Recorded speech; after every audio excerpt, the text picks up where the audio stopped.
As my colleagues have said, today NEC, ably led by the Vice President, our chairman, received a presentation from the Coordinating Minister on Health and Social Welfare on Nigeria's health sector renewal program, which looked and dissected in terms of very robust sector scan on health, from the tertiary to the primary level, looking at all the gaps, the problems and challenges of funding, and even of the need for renewed interest by stakeholders, mostly governors at the subnational level, experts, doctors, and everybody.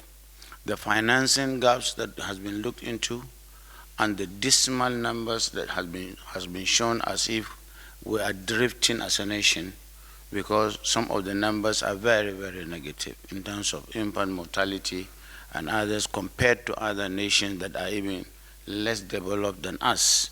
And of course, the renewed hope that the present administration is trying to establish in trying to bring synergy, to bring collaboration between all the various stakeholders in the country. And they are trying to make sure that they establish a compact in a manner that will be able to generate resources from everywhere. Suggestions were made in addition to what the coordinating minister said, that we could use some taxes from communication, from the airlines, as well as our taxes from the state government, so that we can bridge this gap. Certainly, we have huge problem of human capital and attrition of even our experts, and the need to develop a strategy to retain our own experts to take care of our health sector.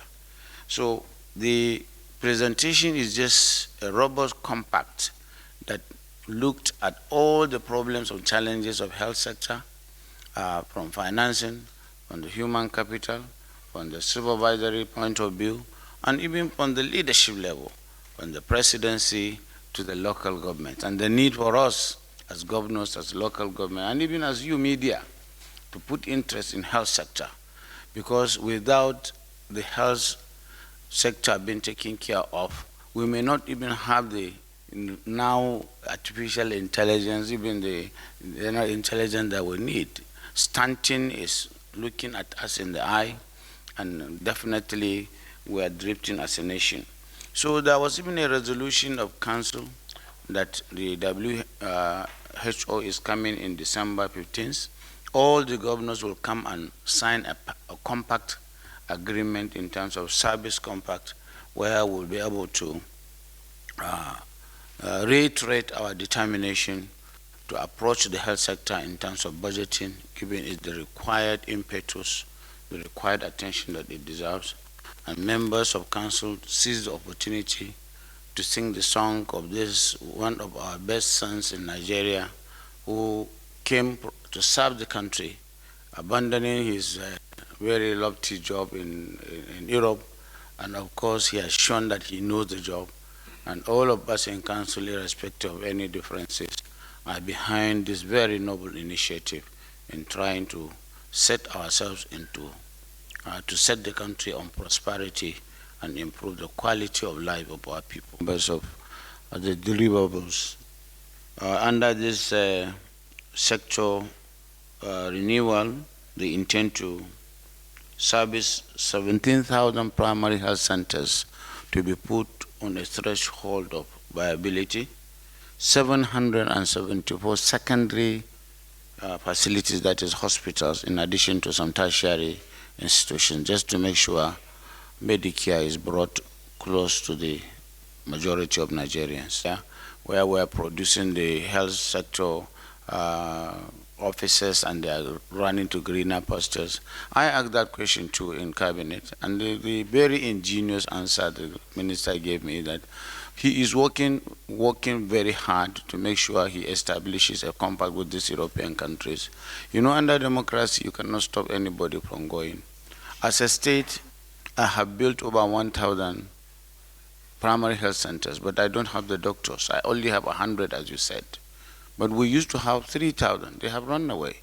We are working very hard with this compact to develop a robust condition of service or scheme of service that will make them to be retained. But certainly we are urging Nigerians to know that your home is your home, and you must sit down here and work. Dr. Patel left a very big job where he was earning 2 point something billion in Gabi to come and work with 500,000 a month. And I think our doctors need to understand this, and this is what we are doing through persuasion. Again, he said he's trying to make sure we produce more. We even have problem of accreditation. Some of our health facilities that are training health workers are given limited number to train, for which we cannot bridge the gap. So he's working to make sure he opens up. We will produce more, and people will go out, send back money, and the money will even reach you.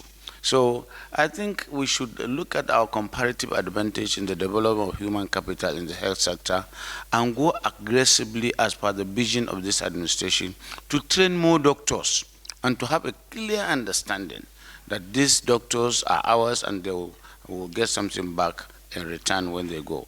But we must have to do something to retain our doctors that are trained to treat our people, and that will require some element of patriotism.